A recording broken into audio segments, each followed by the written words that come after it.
বড়লোকেরা কিন্তু কোনো বার দেখে না, যে কোনো দিনই তারা গরু মহিষ খাসি হাঁস মুরগি খেয়ে নেয়। কিন্তু আমরা মধ্যবিত্তরা কিন্তু আজও শুক্রবারের অপেক্ষা করি।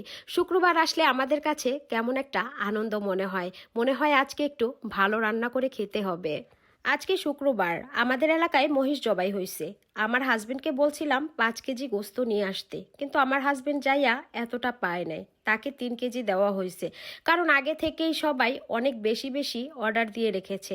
যেহেতু আমার হাজবেন্ড আগে থেকে নাম দেয়নি, তাই আমাদেরকে কমই দিয়েছে। 3 কেজি মহিষের গোস্ত আমার হাজবেন্ড নিয়ে এসেছে। সেখান থেকে 1 কেজি মাংস আমি আমার ভাসুরের জন্য পাঠিয়ে দিয়েছি, আর বাকি 2 কেজি নিয়েছি আমি নিজে রান্না করতে। তো আমি মাংসগুলো ভালোভাবে প্রথমে ধুয়ে নিছি। তার আগেই কিন্তু তোমরা দেখতে পেরেছ আমি কিন্তু ময় মশলা সব বাটাবাটি করে নিয়েছি। মহিষের মাংস কিন্তু গরুর মাংসর তুলনায় একটু বেশি লাল হয়, আর খেতেও কিন্তু একটু মিষ্টি মিষ্টি লাগে।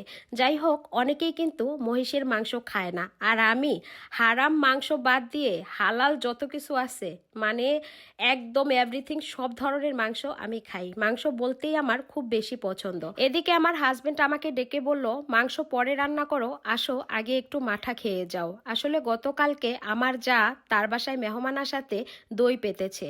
দই অনেক কম পাতায় অল্প একটু দই দিয়ে গেছে আমার হাজবেন্ডের জন্য। তো আমার হাজবেন্ড একা কোনো কিছু খেতে রাজি না, সে যা কিছুই খাবে তার ফ্যামিলির সবার সাথে ভাগ করে খাবে। তাই আমার হাজবেন্ড ভাবলো এতটুকু দই সবার হবে না, তাই সে এটাকে মাঠা বানিয়ে নিল। চিনি দিয়ে, লেবু দিয়ে আর দই দিয়ে ফ্রিজের ঠান্ডা পানি দিয়ে মাঠা বানালে কিন্তু আসলেই অনেক মজা লাগে। তোমরা চাইলে এভাবে মাঠা বানিয়ে খেতে পারো। এভাবে দই দিয়ে মাঠা বানিয়ে খেলে কিন্তু অনেক মজা লাগে। আমার হাজবেন্ড বিট লবণ দিয়ে ভালোভাবে মাঠাটা তৈরি করে আমাকে কিন্তু ঠান্ডা ঠান্ডা 1 গ্লাস মাঠা দিল।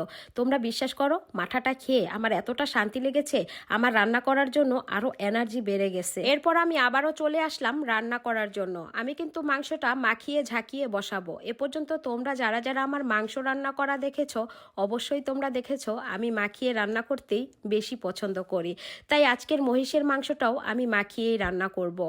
প্রথমেই আমি দিয়ে দিলাম পেঁয়াজ মরিচ, এরপর আমি দিব জিরা বাটা আদা রসুন বাটা। যতটুকু মশলা বেটেছি আমি শুধু এই মাংসের জন্যই, তাই আমি সবটাই দিয়ে দিয়েছি দারচিনি এলাচ।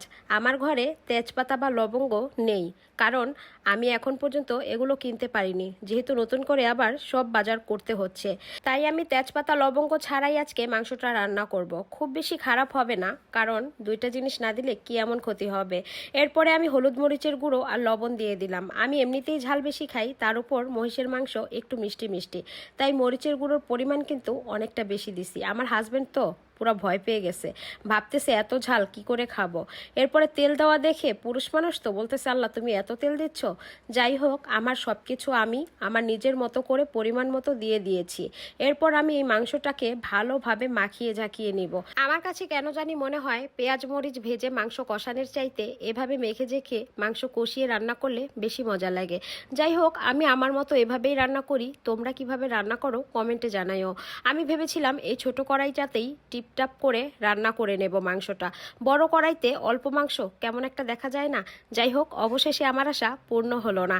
এই ছোট কড়াইটাতে আমি মাংস রান্না করতে পারিনি, কারণ যখন মাংসটা বলক এসেছে সব পড়ে টোরে একাকার।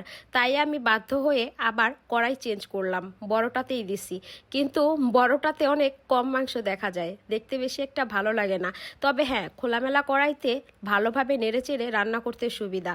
এরপর আমি মাংসটা মোটামুটি কষিয়ে দিয়ে দিব আলু। এবার আমি জানি কিছু বড়লোক আফারা এসে কমেন্ট করবে, এত বড় বড় করে এতগুলো আলু কেউ মাংসের মধ্যে দেয়? ওয়াক আসলে আলু আমার এভাবেই পছন্দ, আর আলু ছাড়া মাংস আমি ভাবতেই পারি না। যাই হোক, আলু বাচ্চারাও খায়, আমি নিজেও খাই। এদিকে আমার হাজবেন্ড জুম্মার নামাজ পড়ে চলে এসেছে, তাই তার জন্য আমি তাড়াতাড়ি মাংস আর পিঠা বেড়ে দিলাম। পিঠাটা কিন্তু আমার যা বানিয়ে দিয়ে গেছে। যাই হোক, এই ছিল আমার আজকের রান্না। তোমাদের কাছে কেমন লাগলো অবশ্যই কিন্তু কমেন্টে জানাবে।